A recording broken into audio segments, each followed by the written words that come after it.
हाँ? माधव कृष्ण। नाम। हरे राम माधव हरे नाम राम होता है। राम अच्छा राम। बताइए হয়েছে না? সকল ভক্ত একবার স্বাগতের অনুষ্ঠান কখন? আমরা করছি। আর এই অনুষ্ঠান আমাদের প্রতিদিন হয়।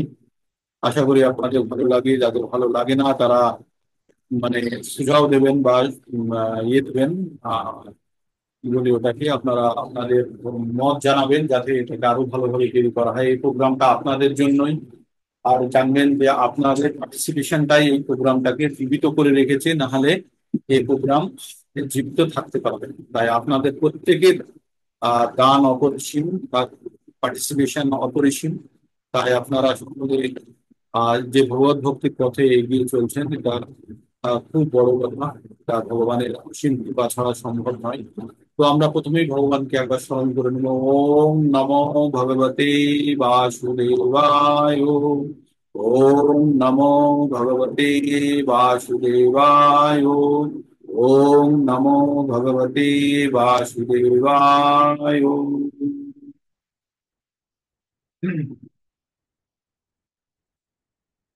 আমরা এই পর্যন্ত আমরা 1 নম্বর অধ্যায় পড়ে ফেলেছি, 2 নম্বর পড়েছি, 3 নম্বর পড়া হয়ে গেছে, 4 নম্বর প্রায় শেষের দিকে। 1 নম্বরে আমরা কি পড়লাম? অর্জুনের মন খারাপ হয়েছে, অর্জুন যুদ্ধ করতে চাইছে না, আত্মীয় স্বজনকে মেরে তার কোনো রাজ্য ভোগের কোনো ইচ্ছা নেই বা সেখান থেকে সে আনন্দ পাবে না। তাই সে পাপ কাজ করতে চায়, তাই সে যুদ্ধ করবো না বলে গানটি বলে। 2 নম্বর অধ্যায়ে ভগবান অর্জুনকে জ্ঞান দিচ্ছেন। ভগবত গীতা থেকে আমরা 5টা বিষয় সম্বন্ধে জানতে পারি। প্রথম বিষয় হচ্ছে ঈশ্বর, দ্বিতীয় বিষয় হচ্ছে জীব, তৃতীয় হচ্ছে প্রকৃতি, চতুর্থ হচ্ছে সময় এবং পঞ্চম হচ্ছে কর্ম। এই 5টি বিষয়ের মধ্যে প্রথম 4টি বিষয় হচ্ছে সকলের জন্য একই, আর পঞ্চম বিষয় কর্ম, সেটি আমাদেরকে পৃথক পৃথক ভাবে এখানে দেখাচ্ছে। তাই আমাদের কর্ম অত্যন্ত গুরুত্বপূর্ণ, যে কর্মের উপরে নির্ভর করে পরবর্তী জীবনটা কেমন হয়। তো আমরা যে যে জীবনে যে যে কুলে যে যে বংশে যে যে ঘরে জন্মগ্রহণ করেছি, এটি সম্পূর্ণরূপে পূর্ববর্তী জীবনের কৃতকর্মের ফলস্বরূপ। এখানে আমাদের কোনো রকম না আমার বাবা মার কিছু করার আছে, না আমাদের কিছু করার আছে। কোন সন্তান কোন পরিবারে জন্মগ্রহণ করবে সেটি সম্পূর্ণ তার কর্মের ফল হিসাবে সে এসে পৌঁছবে। ঠিক। তো তাই আমরা ভগবত গীতাকে 5টি ভাগে, ভগবত গীতাকে 3টে অংশে ভাগ করা হয়েছে: কর্মযোগ, ভক্তিযোগ আর জ্ঞানযোগ। 1 থেকে 6 নম্বর অধ্যায় পর্যন্ত হচ্ছে কর্মযোগ, আর 7 থেকে 12 পর্যন্ত হচ্ছে ভক্তিযোগ, আর 13 থেকে 18 পর্যন্ত হচ্ছে অধ্যায় পর্যন্ত হচ্ছে আপনার জ্ঞান যোগ। তাহলে কর্মযোগের মাধ্যমে, এই যোগ মানে হচ্ছে যে পদ্ধতি দ্বারা ভগবানের সঙ্গে যুক্ত হওয়া যায়, এটাকে যোগ বলে। তো আমরা যেহেতু এক বিন্দু জলের সমান, আর আমাদের সমুদ্র হচ্ছে ভগবান, তাহলে সমুদ্রে এই জল গিয়ে সমুদ্রে পড়বে, তবেই মানে জলের পরম প্রাপ্তি হবে, এই বিন্দু জলের পরম প্রাপ্তি হবে। তেমনি আমরা যতক্ষণ না পর্যন্ত আমাদের চরম গন্তব্যস্থলে পৌঁছতে পারছি, ততক্ষণ পর্যন্ত আমাদের জীবনের উদ্দেশ্য সাধিত হচ্ছে না। আমাদের জীবনের পরম উদ্দেশ্য কি? আমাদের জীবনের পরম উদ্দেশ্য হচ্ছে যে বিভুর সেবা করা। বিভু মানে হচ্ছে যে বৃহৎ, আর অনু মানে হচ্ছে অতি ক্ষুদ্র। তো আমরা হচ্ছে আত্মা, আত্মা অতি ক্ষুদ্র, আর আত্মার কাজ হচ্ছে বিভুর সেবা করা। এটাই হচ্ছে আমাদের নিত্য ধর্ম। আমাদের জীবের স্বরূপ হয় কৃষ্ণের নিত্য দাস। এটাই হচ্ছে আমাদের একমাত্র ধর্ম। এবার আমরা যে এই কাজটা করতে গেলে আমাদেরকে জীবন ধারণ করতে হবে, তাই জীবন ধারণের জন্য আমাদের কিছু কর্ম করতে হয়। কর্ম ছাড়া আমরা জীবন ধারণ করতে পারবো না। তাই 8 নম্বর অধ্যায়ে, 4 নম্বর অধ্যায়ে আমরা বিশদভাবে পঠন পাঠন করছি কর্মযোগের মধ্যে জ্ঞান যোগ কি। আমরা 3 নম্বর অধ্যায়ে পড়ে ফেললাম। কি পড়লাম আমরা ওখানে? ওখানে পড়লাম যে ভগবান, ভগবানের মুখনিঃসৃত বাণী বা ভগবানের থেকে আসলো জ্ঞান। জ্ঞান মানে হচ্ছে বেদ। জ্ঞান তো আর এমনি আসতে পারে না, ভগবানের মুখ থেকে আসছে। তাহলে ভগবান হচ্ছে প্রথম যিনি জ্ঞান দিলেন তার ব্রহ্মার হৃদয়ে, সেখান থেকে জ্ঞান পরবর্তীতে আসছে। এবার জ্ঞান মানে হচ্ছে বেদ। বেদ থেকে কি হচ্ছে? যজ্ঞ। যজ্ঞ থেকে কি হচ্ছে?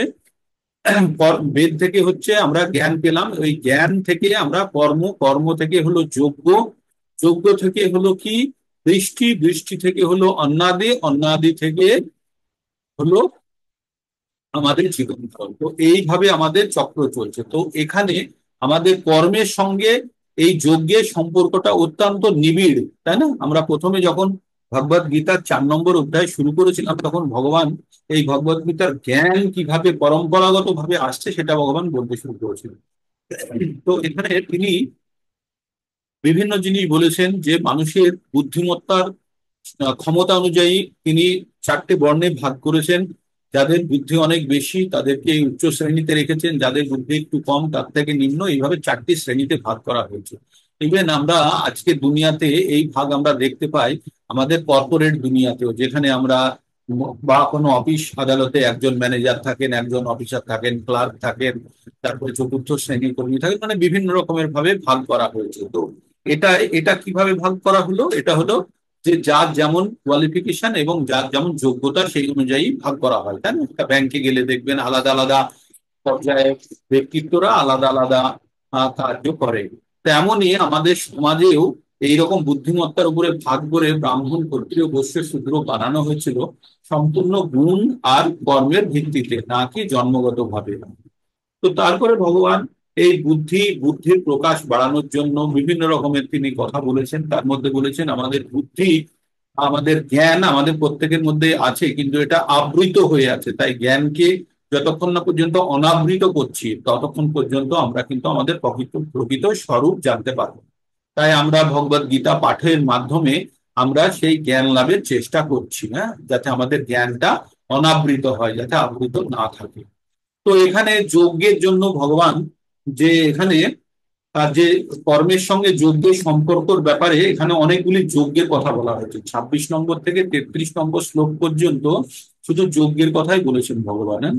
তো কি কি ধরনের যজ্ঞ হতে পারে ভগবান সেই যজ্ঞগুলির কথা বলেছে, সেগুলি আপনাদেরকে বলছি। তো যজ্ঞ হতে পারে দ্রব্য যজ্ঞ হতে পারে, তপযজ্ঞ হতে পারে, তারপরে দ্রব্যযজ্ঞ, তপযজ্ঞ, দেন কর্ম, একটা ওই কর্মযজ্ঞের মধ্যে এগুলো পড়ছে। তারপরে উনি বললেন আর কি বললো, যে যে আপনার জ্ঞান যজ্ঞ হতে পারে। তো জ্ঞান যজ্ঞটাই হচ্ছে এই যজ্ঞগুলির মধ্যে হচ্ছে জ্ঞান যজ্ঞটি শ্রেষ্ঠ, কারণ জ্ঞান যজ্ঞের মাধ্যমে আমরা যে যজ্ঞগুলো করি সেই যজ্ঞগুলোর আসল স্বরূপ জানতে পারবো। তাই তিনি 26 নম্বর থেকে আমরা 26 নম্বর কালকে পড়েছিলাম, তবু আমি একবার পড়ছি। শ্রোতাদীনি ইন্দ্রিয়ানি অন্যে সংযম অগ্নিষু জুহ্যতি শব্দানি না বিষয়ান্ন ইন্দ্রিয়সু জুহ্যতি। তো এখানে বলেছে কেউ কেউ এখানে দুটো জিনিসের কথা বলছে, একটা ব্রহ্মচারী আর একটা হচ্ছে গৃহস্থ। ব্রহ্মচারী যারা তারা হচ্ছে কি করে, তারা একদম আশ্রমে থেকে তারা পঠন পাঠনের মাধ্যমে নিজেদের ইন্দ্রিয়কে সংযত করে। তারা কি করে, তাদের ইন্দ্রিয়কে সংযত করে। আর আহ, কিভাবে করে, মনো সংযম রূপ অগ্নিতে, মানে আমাদের যে ইচ্ছাগুলোকে ওরা পুঞ্জীভূত করে, মানে এই যে দৈহিক বা জাগতিক যে ইচ্ছাগুলোকে তারা একটা বিন্দুতে রেখে মনে হয় যেন আগুনের উপরে চাপিয়ে রেখে পুড়িয়ে ফেললো, এইরকম একটা মানসিকতা নিয়ে থাকে, যাতে সেগুলো কখনোই মনের মধ্যে আসে না। আহুতি দেওয়া মানে কি, আমরা আগুনে সেগুলোকে দিয়ে দিই। তাহলে এরা বলছে যে সেগুলো মনের অগ্নিতে, মনের মধ্যে যজ্ঞের মাধ্যমে মনের মধ্যে অগ্নিতে তারা সেগুলোকে নিক্ষেপ করে দেয়। কোনগুলোকে? তারা যে কোনো ধরনের তাদের ইন্দ্রিয় জাত, যে ইন্দ্রিয় আমরা কি বলেছিলাম, চক্ষু, কর্ণ, নাসিকা, জিহ্বা, ত্বক, আর ইন্দ্রিয়ের বিষয়সমূহ কি কি? রূপ, রস, গন্ধ, শব্দ, স্পর্শ। এই যে 5টি বিষয়সমূহ যখন আমাদের ইন্দ্রিয়ের সংস্পর্শে আসে তখন আমাদের মনকে হরণ করে নিয়ে চলে যায়। যেমন পালতোলা নৌকাকে বাতাস প্রচন্ড বেগে বয়ে নিয়ে চলে যায়, তেমনি আমাদের মনকে ইন্দ্রিয় বিষয়সমূহ হরণ করে নেয়। তাই বলছে যে এই ইন্দ্রিয় বিষয়সমূহ মনের মধ্যে আসার আগে মনকে সংযত করে সেগুলো আহুতি দিতে হবে। কিসে দিতে হবে? এগুলো হচ্ছে জ্ঞানাগ্নিতে সেগুলোকে আহুতি দিতে হবে। আবার অন্য কেউ যারা নিয়মনিষ্ঠ গৃহস্থরা, আচ্ছা এখানে দুটো ভাগে ভাগ করা হয়েছে, একটা হচ্ছে ব্রহ্মচর্য যারা পালন করে, একটা হচ্ছে গৃহস্থ। আমরা যারা গৃহস্থ আছি তারা কিন্তু আমরা সংসার জীবনে আছি, আবার এখানে নিয়ম মাফিক সবকিছু করে। কেমনটা? যেমন মনে করুন আমরা জানি আগুনে হাত দিলে আগুন হাত পুড়ে যাবে, তাই তো? তাহলে কি হাত পোড়ানো থেকে বাঁচানোর কি রাস্তা? সব থেকে ভালো রাস্তা হচ্ছে আগুনের সংস্পর্শে এসো না, তাই না? কিন্তু আমাদের প্রয়োজনে কিন্তু আমাদের তো প্রয়োজন আছে না আগুনের। তো তাহলে তো আগুন ছাড়া আমরা চলতেও পারবো না। তাই বলছে, তাহলে সংযত ভাবে যদি আগুনকে ব্যবহার করা যায়, একটা বাচ্চা ছেলে আগুনকে যদি সংযত ভাবে ব্যবহার না করতে পারে হাত পুড়িয়ে ফেলবে। কিন্তু একজন সংযত মা বা একজন সংযত পুরুষ কিন্তু খুব সহজেই আগুনকে ব্যবহার করে খাদ্যাদি বা অন্যান্য জিনিসপত্র প্রস্তুত করতে পারবে। তেমনই বলছে যে আমরা ইন্দ্রিয়কে, যে ব্রহ্মচর্য থাকাকালীন ইন্দ্রিয়কে তারা সংযত করে করে তারা নিজেদেরকে সম্পূর্ণ পরিপূর্ণ করে। তারপরে গৃহস্থদের জন্য ইন্দ্রিয় তৃপ্তির একটা আংশিক ছাড় আছে। ইন্দ্রিয় তৃপ্তি মানে এখানে আমরা বিভিন্ন ধরনের তার মধ্যে প্রধানত যেটা যৌন সুখের কথা বলা হচ্ছে, যেখানে যারা গৃহস্থ তাদের কিন্তু অপরিসীম যৌন সুখের স্বাধীনতা নেই। তাদেরকে বলা হয়েছে যে তোমরা নিয়মিত ভাবে, নিয়মের মধ্যে থেকে, নিয়মিত ভাবে মানে নিয়মের মধ্যে থেকে তোমরা ভগবানের সন্তুষ্টি বিধানের জন্য কোনো ধরনের যদি তোমরা ইন্দ্রিয় তৃপ্তি করে থাকো, তাহলে সেখানে কোনো পাপ নেই। মানে ভগবানের সন্তুষ্টি বিধানের জন্য। তাহলে আবার ভগবানের সন্তুষ্টি বিধানের জন্য ইন্দ্রিয় তৃপ্তি মানে, একটা ছোট এক্সাম্পল দিই। যেমন আমরা সবাই জিহ্বার স্বাদকে সবসময় প্রায়োরিটি, জিহ্বা এক ধরনের আমাদের ইন্দ্রিয়, জিহ্বাকে খুশ করার জন্য আমাদের ভালো খাবারের প্রয়োজন। কিন্তু যখন আমরা কোনো খাদ্য ভগবানকে উদ্দেশ্য করে আমরা যখন অর্পণ করে সেই খাদ্য গ্রহণ করি, তখন আমাদেরও কিছুটা ইন্দ্রিয় তৃপ্ত হয়। কিন্তু যেহেতু আমরা ভগবানকে অর্পণ করেছি, তাই সেটি থেকে আমরা পাপ মুক্ত হতে পারি। তেমনি এই কথা বলা হয়েছে শাস্ত্রে, যে যৌন আচরণ স্ত্রীর সঙ্গে স্বামীর বা স্বামীর সঙ্গে স্ত্রীর যৌন আচরণ পারমিটেড শাস্ত্র অনুসারে, কিন্তু সেটি হতে হবে নিয়ন্ত্রিত। সেটি নিয়ন্ত্রিত হতে হবে। অনিয়ন্ত্রিত যৌন আচরণ বা আহ, পরপুরুষ বা পরস্ত্রীর সঙ্গে যৌন আচরণ একদম সম্পূর্ণভাবে নিষিদ্ধ সমাজের ব্যাপারে এবং ভক্তির ব্যাপারে। আর আমাদের এই যৌন আচরণটি সেই পর্যন্তই সীমাবদ্ধ, শুধু ভক্ত সন্তান উৎপন্ন করার জন্য। এটা ভক্ত সন্তান উৎপন্ন করার জন্যই যৌন আচরণ পারমিটেড। ঠিক আছে, তবে একটা জিনিস জানতে হবে যে কোনো পুরুষ বা মহিলা যারা সন্তান উৎপন্ন করবেন, তারা যদি তার সন্তানকে যদি ঠিক ভক্তির জ্ঞান না দিতে পারেন, তাহলে আপনাদের জীবন কিন্তু, আপনারা যথার্থ পিতামাতা নন। এটা শাস্ত্রে লেখা আছে, আমার কথা নয়। যে পিতামাতা যে পিতামাতা তার সন্তানকে ভগবান ভক্তির কথা শোনাতে পারে না বা জ্ঞান দিতে পারে না, বা জ্ঞান তার মস্তিষ্কে প্রবেশ করাতে পারে না, বা ভগবানের ভক্তি সম্পন্ন সন্তান উৎপন্ন করতে পারে না, তারা ব্যর্থ, পিতামাতা হিসাবে ব্যর্থ। তেমনি স্বামী হিসাবে ব্যর্থ যখন তার স্ত্রীকে ভক্তির কথা বলতে পারে না বা বোঝাতে পারে না, বা তারা যখন শুনে না তার কথা, বা স্ত্রী যখন তার স্বামীকে ভক্তির কথা বোঝাতে পারে না, তখন কিন্তু সে তার কর্তব্যে কিছুটা হলেও ব্যর্থ। এগুলো সব শাস্ত্রে লেখা আছে। এই তাই আমাদের আমাদের জীবনের উদ্দেশ্য কি? আমাদের জীবনের উদ্দেশ্য হচ্ছে, আমাদের যেমন মনে করুন আগুনে রান্না করে খাবার রান্না করা হয়, কিন্তু আগুনে খাবার রান্না করা হয় কিন্তু আমরা সবসময় সতর্ক থাকি যেন আগুনটা সে খাবার রান্না করার জন্যই যেন ব্যবহার করা হয়। কিন্তু তার বেশি যদি গ্যাস খুলে দেওয়া হয়, যদি গ্যাস প্রচুর রূপে খোলা থাকে, তাহলে বাড়িতে আগুন লেগে কিন্তু বাড়িঘর সব পুড়ে যাবে। তো তেমনই আমাদের ইন্দ্রিয় সুখ নিয়ন্ত্রিত ততখানি হওয়া উচিত যতখানি আমাদের প্রয়োজন তার ভগবানের সন্তুষ্টি বিধানের জন্য। তার বাইরে গেলেই কিন্তু ওই ওই কামনার রূপী যে অগ্নি আমাদেরকে কিন্তু পুড়িয়ে ছারখার করে দেবে। তাই সেটা সবসময় নিয়ন্ত্রিত হতে হবে। তারপরে 27 নম্বর শ্লোকে কি বলছেন? সর্বাণি ইন্দ্রিয় কর্মাণি প্রাণ কর্মাণি চ অপরে আত্ম সংযমী আত্ম আত্ম সংযমে যোগ অগ্নৌ জুহতি জ্ঞান দীপিতে। বলছে যারা মন এবং ইন্দ্রিয় সংযমের মাধ্যমে আত্মজ্ঞানের লাভের প্রয়াসী। এখানে দুটো জিনিস বলতে হবে, যে আমাদের ইন্দ্রিয়গুলি কি কি, চক্ষু কর্ণ নাসিকা জিহ্বা ত্বক, এরাই কিন্তু আমাদের যত কিছু প্রবলেম ঘটায়। কিভাবে ঘটায়? যখনই এই ইন্দ্রিয়গুলি সংস্পর্শে ইন্দ্রিয় বিষয় আসে। ইন্দ্রিয় বিষয়গুলি কি কি? রূপ, চোখের জন্য রূপ, কানের জন্য শব্দ, চামড়ার জন্য স্পর্শ, নাকের জন্য ঘ্রাণ, আর জিহ্বার জন্য স্বাদ।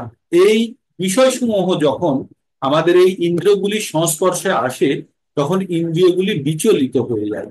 তাই বিচলিত হয়ে কি করে, মনকে হরণ করে নিয়ে চলে যায় কিসের মতো, ওই পালতোলা নৌকাকে যেমন টেনে নিয়ে চলে যায়, তেমনি আমাদের মনকে হরণ করে নিয়ে চলে যায়। তাই আমাদের ইন্দ্রিয়গুলিকে সব সময় কন্ট্রোল করতে হবে। এবার ইন্দ্রিয়কে কে কন্ট্রোল করে? মন। তাহলে আমাদের দুটো জায়গা থেকে আমাদের কামনা বাসনা আসতে পারে, এক হচ্ছে মন থেকে আর এক হচ্ছে ইন্দ্রিয় থেকে। ইন্দ্রিয়ের সংস্পর্শে যদি রূপ রস গন্ধ শব্দ স্পর্শ আসে তবে তৈরি হতে পারে আমাদের ইচ্ছা, আর একটা ইচ্ছা তৈরি হতে পারে আমাদের মন থেকে, তাই না? তাহলে মন থেকে যদি আমাদের ইচ্ছা তৈরি হয় তাহলে তার বহিঃপ্রকাশ ঘটে, তার বহিঃপ্রকাশ আসে কর্মেন্দ্রিয়ের মাধ্যমে। আর যদি জ্ঞান ইন্দ্রিয়ের মাধ্যমে যদি আমাদের মনে পৌঁছয়, তার মানে দুটো জায়গাকে যদি আমরা কন্ট্রোল করতে পারি, এক হচ্ছে বহির মানে জ্ঞানেন্দ্রিয়কেও কন্ট্রোল করতে হবে আমাদেরকে, আর আমাদের মনকেও কন্ট্রোল করতে হবে। তাই এখানে বলছি, যারা মন ও ইন্দ্রিয় সংযমের মাধ্যমে আত্মজ্ঞান লাভের প্রয়াসী, আপনারা সবাই, আপনারা প্রত্যেকে যারা এখানে কানেক্টেড আছেন তারা প্রত্যেকে আপনারা আত্মজ্ঞান লাভের প্রয়াসী। এবার আপনাদের কি করতে হবে, মন আর ইন্দ্রিয়কে সংযম করতে হবে। অনেকটা অংশে আপনারা নিশ্চয়ই করেছেন, তাই আপনারা সকাল সকাল ভগবান ভক্তির জন্য এই 5টা থেকে 4:30 থেকে 4টে থেকে আপনারা যুক্ত হয়ে যান, কারণ আপনারা আত্মজ্ঞান লাভের প্রয়াসী, ইচ্ছা করছেন। তা তারা তাদের সমস্ত সমস্ত ইন্দ্রিয়ের কার্যকলাপ ও প্রাণবায়ু জ্ঞানের দ্বারা প্রদীপ্ত আত্মসংযম রূপে অগ্নিতে আহুতি দিন। এখানে বলছে যে আত্মসংযম, আত্মসংযম হচ্ছে একটা সিস্টেম বা একটা পদ্ধতি। আত্মসংযম মানে নিজের সংযম, তার মধ্যে কি করছে, যত কিছু ইচ্ছা, মনের ইচ্ছা এবং ইন্দ্রিয়ের ইচ্ছাগুলোকে সেই বাক্সের মধ্যে রেখে দিচ্ছেন। বুঝতে পেরেছেন? মানে আত্মসংযম যদি একটা বাক্স হয়, তার মধ্যে কি করলেন, মনের যাবতীয় বহির্জগতের ভোগ করার ইচ্ছাকে আপনি তার মধ্যে ঢুকালেন, আর ইন্দ্রিয়গুলি যখন বিষয়সমূহ থেকে যে ইচ্ছা প্রকাশ করে সেই ইচ্ছাগুলোকেও সেই বাক্সের মধ্যে ঢুকালেন, দিয়ে তালা দিলেন, দিয়ে জ্বলন্ত আগুনের উপরে ফেলে দিলেন। কিসের আগুন? সেটা হচ্ছে আত্মসংযম অগ্নিতে আপনি আহুতি দিয়ে দিলেন। কোনগুলোকে? আপনার মনের ইচ্ছাগুলোকে আর আপনার ইন্দ্রিয় সমূহের ইচ্ছাগুলোকে এক জায়গায় করে আপনি আহুতি দিলেন।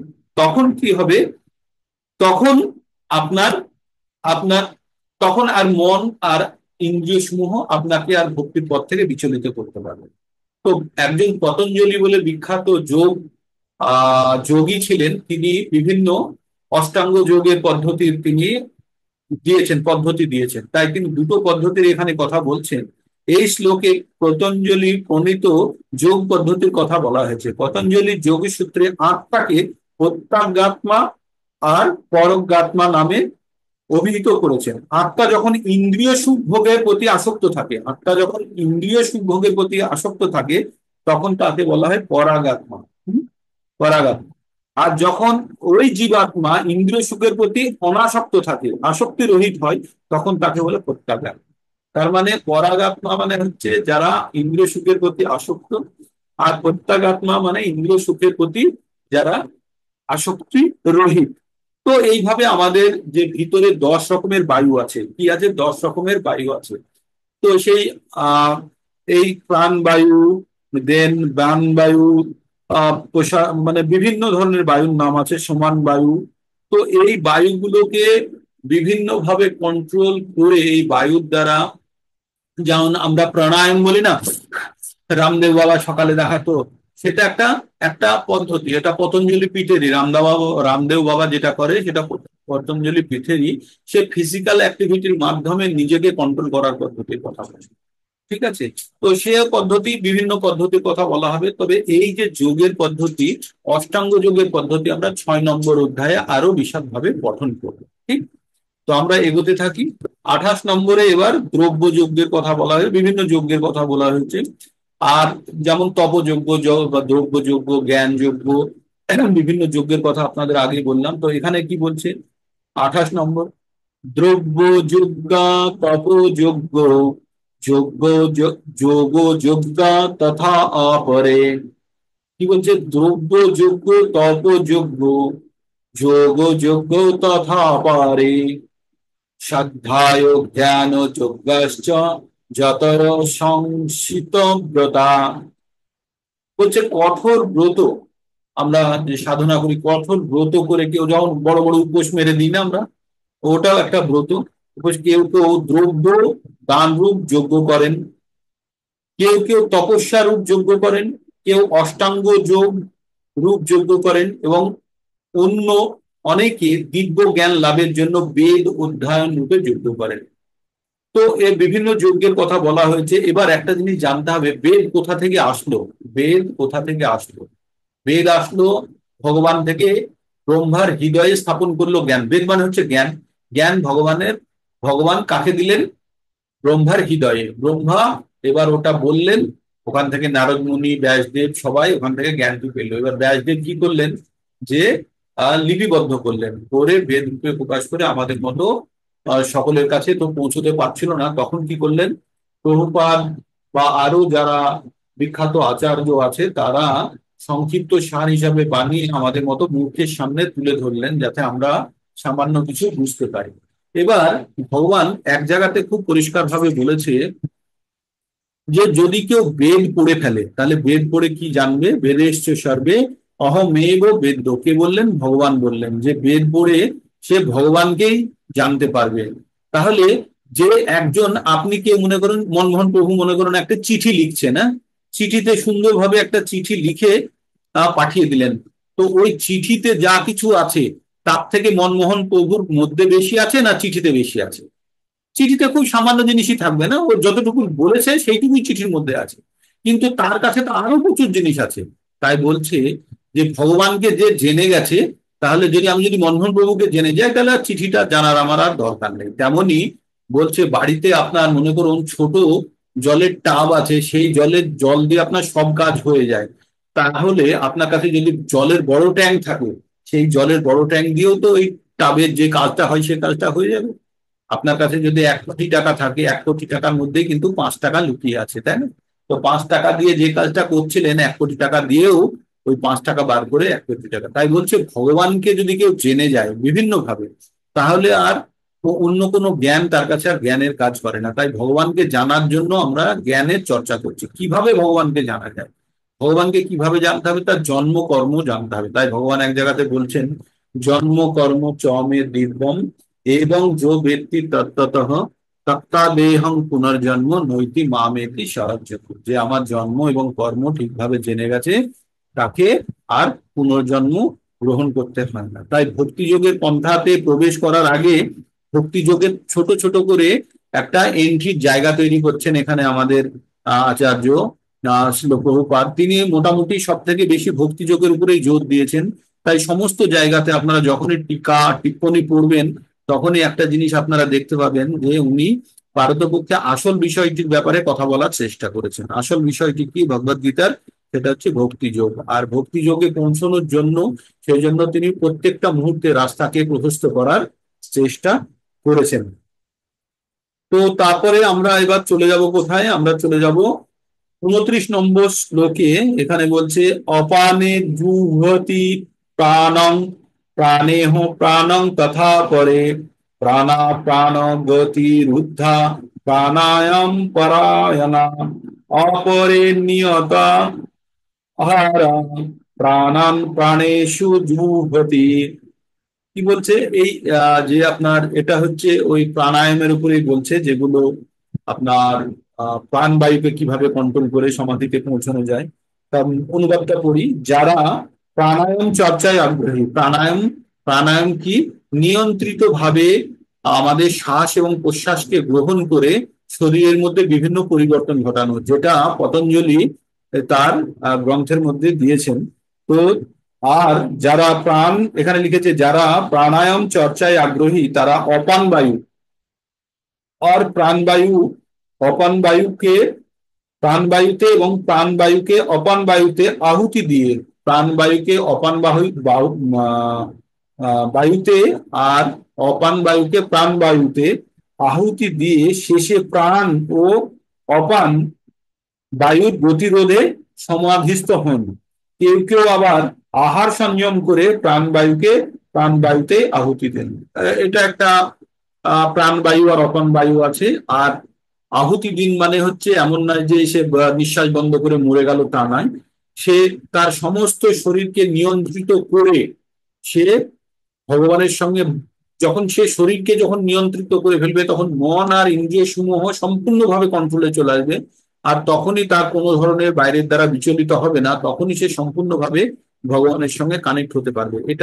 এটাই হচ্ছে পতঞ্জলির পদ্ধতির মূল সিদ্ধান্ত, কি যে নিজের শরীরকে সম্পূর্ণভাবে নিয়ন্ত্রণে এনে কি করা, ভগবানের সঙ্গে যুক্ত হওয়া তারা সম্ভব করেছে। এখানে যেমন যোগের এই পদ্ধতিতে নিঃশ্বাস ও প্রশ্বাসের নিয়ন্ত্রণের প্রাণ প্রণালীকে বলা হয় প্রাণায়াম। প্রাথমিক স্তরে হঠযোগে বিভিন্ন প্রকার আসন প্রণালী অভ্যাস করার মাধ্যমে এই প্রাণায়ামের অনুশীলন করা হয়।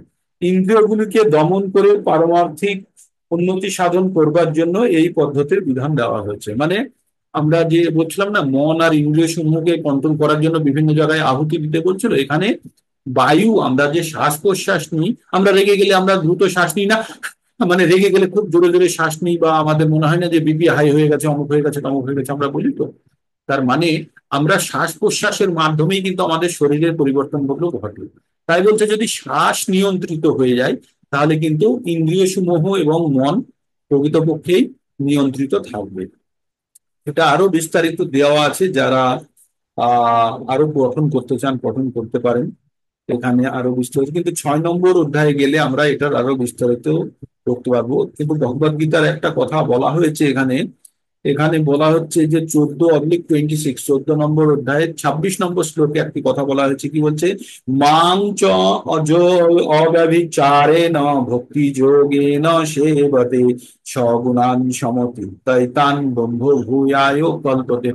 আসলে ব্রহ্মভূত বলে একটা স্থিতি অবস্থা আছে, স্থিত অবস্থা ব্রহ্মভূত, মানে নিজেকে তখন আর জড় জগতের মধ্যে থেকেও জড় জগৎ থেকে বিচ্ছিন্ন করে ফেলা।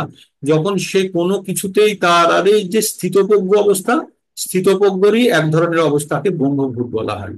যখন সে বাহ্যিক কোনো জিনিস তার কোনো রকম পরিবর্তন করতে পারে না, কোনো জিনিসে তার কিছুই যায় আসে না, সে সম্পূর্ণভাবে স্থিত অবস্থার মাধ্যমে সে ভগবানের সঙ্গে যুক্ত, সেটা এক ধরনের সমাধিও বলতে পারেন বা ব্রহ্মভূত অবস্থা বলতে পারেন। তো এই ব্রহ্ম অবস্থায় যিনি ভগবানের প্রতি শুদ্ধ ভক্তি সুলভ সেবায় নিয়োজন, মাংচ যো অব্যভিচারণ। ব্যভিচার মানে কাকে বলে জানেন? ব্যভিচার মানে একটা পুরুষ যদি একাধিক স্ত্রীতে প্রতি আসক্ত থাকে তাহলে পুরুষকে ব্যভিচারী বলা হয়। আর যদি একটি স্ত্রী যদি একাধিক পুরুষে যদি আসক্ত থাকে তাকে ব্যভিচারিণী বলা হয়।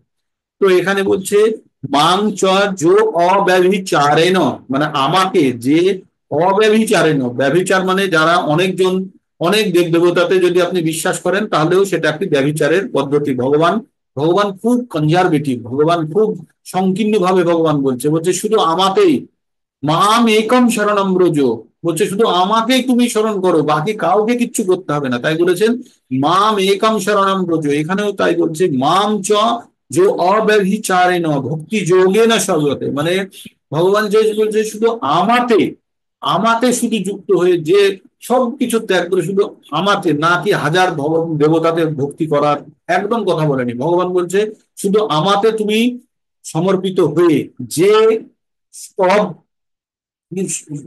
তবেই সে ব্রহ্মভূত অবস্থায় পৌঁছতে পারবে। আর ভগবান আর একটা জায়গাতেও বলেছে অনন্য চিন্তায় অন্ত মাম, মানে শুধু অনন্য চিন্তা না, অন্য চিন্তা করে সব সময় যে আমার চিন্তা করে, অনন্য চিন্তায় অন্ত মাম যে জনা পর্যায়ে উপাসতে তেষাং নিত্য অভিযুক্ত না যোগক্ষমম বাহামি হম। বলছে সব সময় যে আমাতেই ভাবনা চিন্তা করে, আমাতেই নিবেশ করে, আমাকে নিয়েই সবসময় ভাবনা করে, তার যা নাই আমি তা প্রদান করি, আর যেটা আছে সেটা আমি রক্ষা করি। ভগবান এই কথা বলছে। কিন্তু সম্পূর্ণভাবে ভগবানের উপরে আশ্রিত হয়ে যারা এই কাজটা করেন তখনই এটা সম্ভব। না হলে আমি কাউকে ট্রেনে করে কোথাও নিয়ে যাচ্ছি, সে সম্পূর্ণরূপে আমার উপরে নির্ভরশীল, তখন আমার দায়িত্ব কি হবে? তাকে খাওয়ানো থেকে বাথরুম নিয়ে যাওয়া থেকে চড়ানো থেকে নামানো সবকিছু আমার দায়িত্ব। কিন্তু ও ট্রেনে বসে থাকার কিছুক্ষণ পরেই ও একজন দুজনের থেকে কিছু কিছু শুনলো, শুনে ও এমন ভাব দেখালো নিজেই পারবে, তখন কি আমি তার প্রতি আর দায়িত্ব পালন করার চেষ্টা করব না? তখন আমি কি ভাববো যে ঠিক আছে ও যখন বুঝছে তাহলে বুঝেন।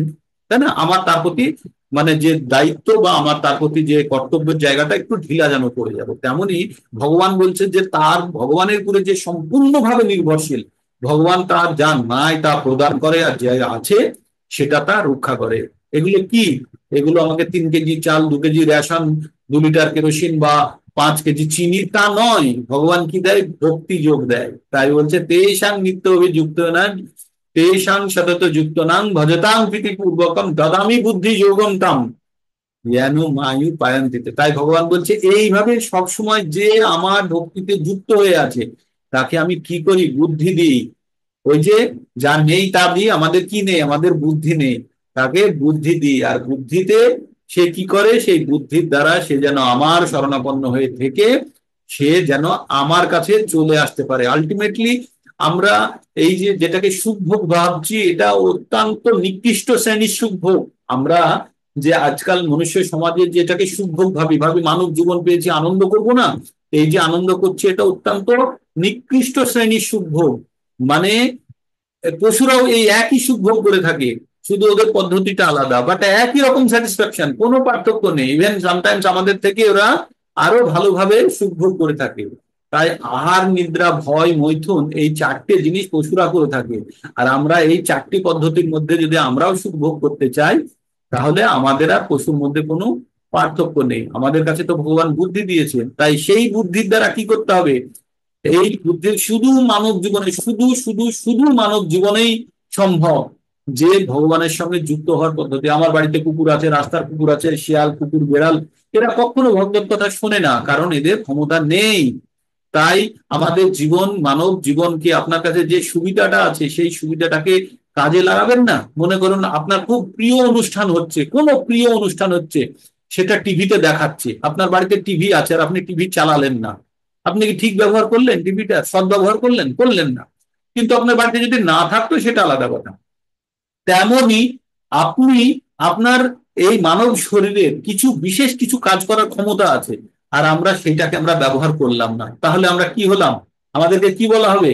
কৃপণ। কৃপণ বলা হবে তো। তাই আগে কি বলেছি আপনাদেরকে? 2 শ্রেণীর মানুষ আছে, এক হচ্ছে ব্রাহ্মণ আর এক হচ্ছে কৃপণ। ব্রাহ্মণ মানে যাদের জ্ঞান আছে, আর তারা তাদের জ্ঞানের ব্যবহার করে। কি জ্ঞান? যে আমি মানব, আমার মানব জীবনের উদ্দেশ্য আমি জানি, আমার প্রকৃত পরিচয় জানি, আর আমি আমি কিভাবে এই আমার জীবনকে সার্থক করে তুলবো সেটা জানি। আর যখন আমি জানবো না তখন আমি হব কৃপণ। তো এই কৃপণতা, দুর্বলতা, তাই ভগবান একজনকে বলে, ভগবান অর্জুনকে একবার বলেছিল তোমার কৃপণ দুর্বল্য তুমি দূর করো, করে তুমি ওঠো, উঠে তোমার কাজে তুমি ব্রতী হও। তো তেমনি ভগবান বিভিন্ন যোগের কথা বলে এখানে নিয়ে চলে গেল। অপান বায়ু আর প্রাণ বায়ুর কথা বললো, এটা অষ্টাঙ্গ যোগেরই, তার মধ্যে আবার ভক্তি যোগের কথা একটু ঢুকে গেল, তাই আমরা আলোচনা করে ফেললাম। তারপরে এবার 30 নম্বর শ্লোকে আমরা পড়ি সর্বেপি এতে যোগবিদ। এটা একটু তাড়াতাড়ি পড়ছি, কিসের জন্য জানেন? কারণ এই 4টে আবার আমরা পরবর্তীতে এই 5টা শ্লোক আবার আমরা পুরো বিস্তারিত চ্যাপ্টারের সঙ্গে পড়বো, সেই জন্য আমরা এই জায়গাটাকে সার সংক্ষেপ হিসেবে পড়েই চলে যাচ্ছি। সর্বেপি এতে যোগবিদ যজ্ঞ ক্ষপিত কলমশা যজ্ঞাশিষ্ট অমৃত ভুজ ইয়ান্তি ব্রহ্ম সনাতনম। আবার পড়ি সর্বেয়োপি এতে যোগবিদ যোগক্ষমিত কলমশা যোগাশিষ্ট অমৃত ভুজ ইয়ান্তি ব্রহ্ম সনাতনম। বলছে যোগ তত্ত্ববিদ, তত্ত্ব মানে হচ্ছে জ্ঞান, যোগের সম্বন্ধে যে পুরো জিনিসটা জানে তত্ত্ববিদ, এই সমস্ত অনুষ্ঠানে তারা সকলে যজ্ঞের প্রভাবের পাপ থেকে মুক্ত হয়ে যজ্ঞা অবশিষ্ট অমৃত আস্বাদন করেন এবং পরম সনাতন প্রকৃতিতে গমন করেন। তাহলে যে কোনো যজ্ঞ, যজ্ঞ মানে আমাদের মাথাতে হচ্ছে যে আগুন জ্বালিয়ে আহুতি দেওয়াটাকে আমরা যজ্ঞ ভাবি। এই যে আপনারা করছেন এখন, এটা হচ্ছে তপযজ্ঞ, বা আপনারা জ্ঞান যজ্ঞের দ্বারা আপনারাও ভগবানকে প্রাপ্তির একটা চেষ্টা করছেন। তাহলে এই জ্ঞান যজ্ঞ যখন সম্পূর্ণরূপে শুদ্ধ হবে তখন কি হবে? এই জ্ঞান যজ্ঞ কিন্তু আপনাদেরকে ভগবানের সঙ্গে যুক্ত করার রাস্তা বার করে দেবে। তাই বলছে যে যোগ্য তত্ত্ববিদ, যারা যোগ্য সম্বন্ধে বিশদভাবে জানেন, তারা কি বলেন? যে যজ্ঞের ফলে যে অমৃত উৎপন্ন হয়, যে যজ্ঞের প্রভাবে পাপ মুক্ত হয়ে যজ্ঞাবিশিষ্ট যজ্ঞ অবশিষ্ট যে অমৃত হয় তা আস্বাদন করে পরম সনাতন প্রকৃতিতে গমন করে। আমরা এই যে ভগবত চর্চা করছি, ভগবান জ্ঞান অর্জনের চেষ্টা করছি, এটা এক ধরনের যজ্ঞ। এই যজ্ঞের ফলে আপনাদের মধ্যে একটা জ্ঞানের বিকাশ হবে। সেই জ্ঞানের বিকাশ আপনাকে পরবর্তীতে ভগবানের সঙ্গে যুক্ত করে বা আপনাকে সনাতন ধামে পৌঁছানোর জন্য একটা রাস্তা সৃষ্টি করবে, সেই কথা এখানে বলা হয়েছে। যজ্ঞাদি সম্পর্কিত পূর্বোক্ত বর্ণনা থেকে জানতে পারা যায় যে দ্রব্যময় যজ্ঞ, তপযজ্ঞ, যোগ যজ্ঞ, শ্রদ্ধায় যজ্ঞ। শ্রদ্ধায় যজ্ঞ মানে পাঠ করা, কোনো কিছু পঠন করা যজ্ঞকে শ্রদ্ধায় যজ্ঞ বলে। এবং যজ্ঞ যজ্ঞের উদ্দেশ্য হচ্ছে ইন্দ্রিয় সংযম করা। যে কোনো যজ্ঞের উদ্দেশ্য কি, শেষে এসে কি দাঁড়ালো, ইন্দ্রিয়কে সংযম করা। মানে আমাদের মূল যে জিনিসটা আমাদের সর্বনাশ ডেকে আনছে সেটা হচ্ছে ইন্দ্রিয় তৃপ্তি। আর এই ইন্দ্রিয় তৃপ্তিকে দূরে রাখার জন্য, এই ইন্দ্রিয়কে তার ইন্দ্রিয় চাহিদা থেকে দূরে রাখার জন্য আমাদের কি করতে হবে, যজ্ঞ করতে হবে। কি যজ্ঞ? তপযজ্ঞ, জ্ঞান যজ্ঞ, বিভিন্ন ধরনের যজ্ঞ, যা দিয়ে আমরা জানতে পারি যে আমাদের সবকিছুর মূল কারণ হচ্ছে আমাদের মন আর ইন্দ্রিয় সমূহ আর বুদ্ধি, যেখানে আমাদের কাম রূপী শত্রু লুকিয়ে আছে। তাহলে আমাদেরকে কামরূপী শত্রুকে খুঁজে বার করতে হবে আর ওর জন্য দরজা বন্ধ করতে হবে। তাই আমাদের কি বলা হয়েছিল যে আমাদের তিনটে শত্রু আছে, কাম, ক্রোধ আর লোভ, যারা আমাদেরকে আত্মাকে সোজা নরকে নিয়ে চলে যায়। তো এটাই 16 নম্বর অধ্যায়ে আছে। ত্রিবিধাং নরকেশ্বরম দ্বারাং নাশনাম আত্মনাহা কাম ক্রোধ তথা লাভ তসমাদ ইদৎ ত্রয়ং ত্যাজেত। বলছে তিন ধরনের জিনিস আছে যেটা আপনাকে নরকের দ্বার, তিনটে নরকের দ্বার আছে। কি কি? কাম, ক্রোধ আর লোভ, যেটা আত্মাকে পতন করিয়ে দেয়, কোথায় নিয়ে যায়, নরকে নিয়ে যায়। তাই বলছে এদের থেকে সবসময় দূরে থাকতে হবে। কোথায় থেকে? কাম, আর কামের আশ্রয় স্থল হচ্ছে ইন্দ্রিয়সমূহ, মন আর বুদ্ধি। তাই যোগের মাধ্যমে কি করছি আমরা, ইন্দ্রিয়গুলিকে আমরা সম্বরণ করছি বা সংযত করছি। ইন্দ্রিয় সুখ ভোগই হচ্ছে ভবরোগের মূল কারণ। এই যে আমরা পৃথিবীতে এসেছি তার মূল কারণ হচ্ছে ইন্দ্রিয় সুখ ভোগ করার ইচ্ছা। যত আমাদের ভোগ করার ইচ্ছা থাকবে ততবার জন্মগ্রহণ করবো, বারবার। কোনো ইচ্ছা, এই মৃত্যুবরণ করার আগে যদি আমাদের কোনো ইচ্ছা অপূর্ণ থেকে থাকে, আবার আমাদেরকে এখানে, মানে আপনি টাকা কাউকে ধার দিলেন আর টাকাটা পেলেন না, আপনি এই টাকাটা চাই, টাকাটা চাই, টাকাটা চাই করতে করতে আপনি আসলেন, পরবর্তীতে দেখবেন ওই ব্যক্তি সন্তান হিসাবে জন্ম নিয়ে আবার তার টাকা নষ্ট করছেন, মানে শোধ তুলছেন আর কি, মানে কোনো রক্ষে নেই। সেই জন্য আমাদের প্রত্যেকটা সময় মনে রাখতে হবে যে সমস্ত কামনা বাসনাকে আমাদেরকে কিন্তু দেহ ত্যাগ করার আগে শেষ করে দিতে হবে, না হলে ওই কামনা বাসনা আমাদেরকে পুনরায় আবার এই জন্ম মৃত্যুর চক্রে টেনে নিয়ে চলে আসবে। তাই ইন্দ্রিয় সুখ ভোগ পরিত্যাগ না করা পর্যন্ত সচ্চিদানন্দ জীবনের স্তরে উন্নীত হওয়া যায় না। এই স্তর শাশ্বত ব্রহ্ম পরিবেশে স্থিত। পূর্বোক্ত কটি যজ্ঞই জড় অস্তিত্বের পাপ পূর্ণ জীবন থেকে মানুষকে মুক্ত করতে সাহায্য করে। এই আত্ম উন্নতির দ্বারা কেবল যে এই জীবনেই সুখ ও বৈভবের প্রাপ্তি হয় তা নয়, তার ফলে জীবনের শেষে ভগবত ধামে প্রবেশ পূর্বক নির্বিশেষ ব্রহ্ম সাল্লুজ্য লাভ হয়, যা ভগবান শ্রীকৃষ্ণের সান্নিধ্য লাভ করা যায়। তো এটা একটা নিষ্কর্ষ, যতগুলো যজ্ঞের কথা হচ্ছে তার একটা নিষ্কর্ষ। যজ্ঞের মাধ্যমে আমাদের একটাই উদ্দেশ্য, ইন্দ্রিয় সংযম করা। 31 নম্বর এক লাইনের শ্লোক। নায়ং লোক অস্তি অযোগ্যস্য কুতো অন্য পুরুষোত্তম। কি বললো? নায়ং লোক অস্তি অযোগ্যস্য কুতো অন্য পুরুষোত্তম। হে পুরুষশ্রেষ্ঠ, যোগ্য না করে কেউ এই জগতে সুখে থাকতে পারে না। তাহলে পরলোকের আর কি কথা, মানে এই জীবনেই কেউ সুখে থাকতে পারে না যোগ্য না করে, পরের জন্মের কথা তো ছেড়েই দিন। তাই বলছে কোনো না কোনো আমাদের যোগ্য করতে হবে। তার মানে এর মধ্যে সব থেকে শ্রেষ্ঠ যোগ্য কি এবার বলবে, সেটা হচ্ছে জ্ঞান যোগ্য হচ্ছে শ্রেষ্ঠ যোগ্য। 32 নম্বর কি বলছে? এবং বহু বিধা যোগ্য বিতত ব্রহ্মণ মুখে কর্মজান বৃদ্ধি তান সর্বান্নে এবং জ্ঞাতা বিমোক্ষসে। এই সমস্ত যজ্ঞ বৈদিক শাস্ত্রে অনুমোদিত হয়েছে এবং এই যজ্ঞগুলি বিভিন্ন প্রকার কর্ম থেকে জাত হয়েছে। সেগুলিকে যথাযথভাবে জানার মাধ্যমে মুক্তি লাভ করবে। আসলে যে কোনো যোগ্য অনুষ্ঠান, যে কোনো আমাদের যোগ্য অনুষ্ঠানগুলি, যে যে কোনো যোগ্য অনুষ্ঠানগুলির মাধ্যমে কিন্তু আমাদের কি করার উদ্দেশ্য, যোগ্য অনুষ্ঠানগুলির একমাত্র উদ্দেশ্য কি, আমাদের ইন্দ্রিয়গুলোকে সংযত করা। ঠিক, ইন্দ্রিয়গুলোই হচ্ছে আমাদের মূল কারণ। কারণ এই ইন্দ্রিয় ভোগ করার ইচ্ছায় আমাদেরকে আবার পুনরায় টেনে আনছে। তাহলে যজ্ঞের মাধ্যমে আমরা যদি জীবনের চারটে পরমার্থ, ধর্ম অর্থ কাম মোক্ষ, ধর্মের মাধ্যমে আমরা কি করি, আমরা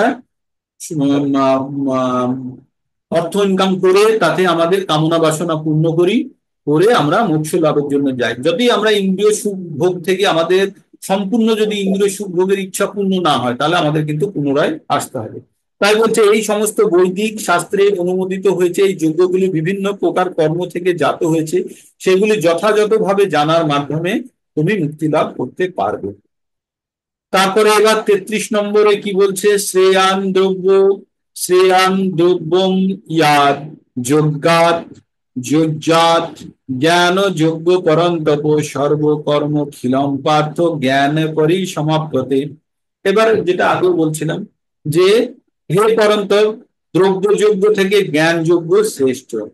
হে পার্থ, সমস্ত কর্মই অবশেষে চিন্ময় জ্ঞানে পরিসমাপ্তি লাভ করে। মানে বলছে যত ধরনের আমরা যজ্ঞ করছি তার মধ্যে জ্ঞান যজ্ঞই শ্রেষ্ঠ। কারণ আমরা জ্ঞানের দ্বারা সবকিছু জেনে গেলে আর বাকি কিছু, যে কোনো যজ্ঞই আমরা তার ফলটা জানতে পারবো। মানে একটা ওষুধ সম্বন্ধে একটা ডাক্তার যতক্ষণ জানে, পেশেন্ট অবশ্যই জানে না। পেশেন্ট খেলে ঠিক হয়ে যায়, ওষুধটা খেলে পেশেন্ট ঠিক হয়ে যায়, কিন্তু ডাক্তার তার পুরো অস্তিত্ব জানে, কারণ সে জ্ঞান দিয়ে সে ওষুধের ভিতরে কি আছে বাইরে আছে দেখতে পায়, আর তার যে ক্রিয়া শরীরের মধ্যে কিভাবে করবে সেটাও জানতে পায়। তাই বলছে যে আমরা যত ধরনের যজ্ঞ করি, তপযজ্ঞ বলুন, গান যজ্ঞ বলুন, জ্ঞান যজ্ঞ, শাস্ত্র যজ্ঞ, শাস্ত্র অধ্যয়ন যজ্ঞই জ্ঞান যজ্ঞের একটা অংশ।